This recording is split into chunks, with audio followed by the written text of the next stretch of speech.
ผู้ต่างหน้ากลุ่มติดตามกวดกาการดำเนินคดีอาญาได้มีคำเห็นให้กองประชุมสรุปเวียกงานอัยการประชาชนทั่วประเทศประจำปี 2025ในโอกาสเข้าร่วมกองประชุมสรุปเวียกงานอัยการประชาชนทั่วประเทศประจำปี 2025 และกองประชุมเวียกงานติดตามกฎกาการดำเนินคดีแพ่งซึ่งจัดขึ้นในระหว่างวันที่ 12 มังกร 2026 ที่ผ่านมาท่านไพคำวิไลสุขหัวหน้ากรมติดตามกฎกาดำเนินคดีอาญาได้กล่าวเกี่ยวกับการจัดตั้งปฏิบัติและทิศทางแผนการในต่อหน้า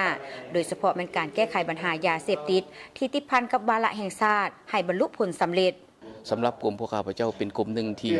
ขึ้นกับองค์การอัยการประชาชนสูงสุดเป็นเสนาธิการให้องค์การอัยการประชาชนสูงสุดในการติดตามกวดกาการดำเนินคดีอาญาในช่วงปีที่ผ่านมาโดยเฉพาะแม่นการแก้ไขวาระแห่งชาติกรมพวกข้าพเจ้าก็ได้เป็นเจ้าการประสานสมทบกับองค์การสืบสวนสอบสวนของเจ้าที่ทุกภาคส่วนในนั้นปัญหาสำคัญพวกเราได้ออกคำสั่งคำแนะนำให้องค์การอัยการประชาชนท้องถิ่นในการจัดตั้งปฏิบัติวาระแห่งชาติโดยให้เขาร่วมแต่หัวทีผ่านการจัดตั้งปฏิบัติตัวจริงเห็นว่ามีผลสำเร็จในหลายด้านโดยเฉพาะมันสามารถมั่งหลายคดีใหญ่ๆที่สำคัญและสามารถนำเอาผู้กระทำผิดขึ้นศาลเพื่อให้ศาลได้ตัดสินลงโทษผู้กระทำผิดสามารถฮิบทรัพย์ฮิบวัตถุสิ่งของที่ได้จากการกระทำผิดที่ผัวพันจากการกระทำผิดในต่อหน้านี้เนาะโดยปฏิบัติตามมติของกองประชุมโดยเฉพาะแม่นเก้าเวียกจุดสูงซึ่งติดพันกับกรมพวกข้าพเจ้าแม่นเวียกจุดสูงที่3ที่4ที่5และ6พวกเราจะนำเอาปัญหาดังกล่าวไปเผยแพร่ให้พนักงานสมาชิกพรรคอยู่ในกลุ่มกองของพวกข้าพเจ้าและลงติดตามสุกยู่ให้องค์การอัยการประชาชนอยู่คันท้องถิ่นในการเฮ็ดพลบทบาทติดตามกฎกาการดำเนินคดีในการดำเนินคดีอาญาโดยเฉพาะเป็นการแก้ไขปัญหายาเสพติดที่ติดพันกับวาระแห่งชาติให้บรรลุผลสำเร็จสมทบกับเจ้าหน้าที่ที่เกี่ยวข้องเพื่อแก้ไขปัญหายาเสพติดให้บรรลุผลสำเร็จตามระดับคาดหมายบรรดาผู้เข้าร่วมกองประชุมได้แลกเปลี่ยนความคิดความเห็นอย่างคงไปคงมาได้วิเคราะห์หาสาเหตุของข้อคงข้างและซ่องหาทางออกอย่างมีวิทยาศาสตร์เพื่อให้สอดคล้องกับตัวจริงและถูกต้องตามระเบียบกฎหมายสุมใส่ปรับปรุงกงจักการจัดตั้งให้เข้มแข็งสร้างและปรับปรุงกฎหมายว่าด้วยการดำเนินคดีอาญาและกฎหมายว่าด้วยหลักฐานสร้างกลไกให้ประชาชนเข้าถึงการบริการกฎหมายได้สะดวกขึ้นซึ่งถือเป็นบาทก้าวสำคัญเข้าในการจัดตั้งปฏิบัติเวียกงานยุติธรรมและความศักดิ์สิทธิ์ของกฎหมายในสังคมประธานบริษัท 3S พัฒนาจำกัดจะนำเอาเนื้อในสำคัญของภาคไปผันขยายประยุกต์ใช้ในการนำพาและบริหารวิสาหกิจเพื่อให้สอดคล้องกับการพัฒนาเศรษฐกิจสังคมของประเทศในโอกาสเข้าร่วมกองประชุมใหญ่ผู้แทนทั่วประเทศครั้งที่ 12 ของพรรคประชาชนปฏิวัติลาวที่จัดขึ้นในระหว่างวันที่ 6-8 มังกร 2026 ที่หอประชุมแห่งชาติที่ผ่านมา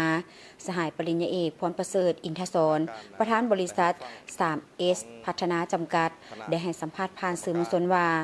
ตนเองมีความรู้สึกดีใจและภาคภูมิใจที่ได้เข้าร่วมกองประชุมในครั้งนี้ซึ่งเห็นได้ว่ากองประชุมในครั้งนี้สุดที่มีความหมายความสำคัญของพรรคของชาติเฮาผ่านการได้รับฟังของคณะกรรมการเนาะโดยเฉพาะก็เป็นคณะเลขาธิการใหญ่ท่านทองรุ่นศรีสุริศได้บรรยายเกี่ยวกับทิศทางของพรรคที่ว่าสีนำรัฐของพวกเฮาเนาะในกองประชุมครั้งที่ 22 นี้เนาะข้าพเจ้าก็ได้รับฟังและก็ทราบซึ้งเกี่ยวกับเนื้อในดังกล่าวเนาะเพื่อจะไปพัฒนาขยายให้กับบริษัทของข้าพเจ้าได้เดินตามแนวทางของพรรคของรัฐเพื่อให้ติดแถบกับการพัฒนาเศรษฐกิจสังคมบ้านเฮาเนาะให้มันสอดคล้องกับแนวทางของเพิ่นเนาะฉะนั้นเนื่องในโอกาสก็อวยไส้การนำภาครัฐทุกท่านจงมีสุขภาพแข็งแรงเฮ็ดทุกอย่างได้รับผลสำเร็จเนาะเพื่อก้าวไปใส่เป็นประเทศที่พัฒนาได้นำพาประชาชนบรรดาเผ่า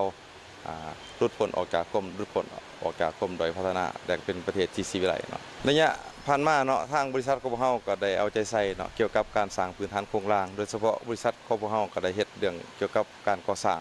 เส้นทางรถไฟลาวจีนเนาะแล้วก็เส้นทางรถไฟทางเส้นทางด่วนเวียงจันทน์ฮานอยเนาะที่จะให้สำเร็จภายใน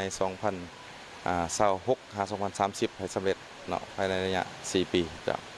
ภายหลังได้รับฟังบทรายงานการเมืองในกองประชุมใหญ่ครั้งที่ 12 ของพรรคซึ่งสามารถกำได้เนื้อในที่สำคัญเกี่ยวกับทิศทางและแนวทางการนำพาของพรรคที่สินำการพัฒนาในระยะต่อหน้าตนเองรู้สึกปิติสมชื่นและเสื่อมซึมต่อเนื้อในอันล้ำค่าของกองประชุมในครั้งนี้ของพรรคและในต่อหน้าบริษัทมีแผนที่จะนำเอาเนื้อในและแนวทางจากกองประชุมครั้งนี้ไปผันขยายและประยุกต์ใช้ในการนำพาและบริหารวิสาหกิจให้เดินตามแนวทางของภาครัฐเพื่อให้สอดคล้องกับการพัฒนาเศรษฐกิจสังคมของประเทศในระยะผ่านมาบริษัท 3S พัฒนาจำกัดได้เอาใจใส่การพัฒนาพื้นฐานโครงสร้างอย่างต่อเนื่องโดยเฉพาะโครงการก่อสร้างเส้นทางรถไฟลาวจีนและเส้นทางด่วนเวียงจันทน์ฮานอยซึ่งได้กำหนดเป้าหมายที่สำคัญในระยะปี 2026-2030 ภายในระยะ 4 ปี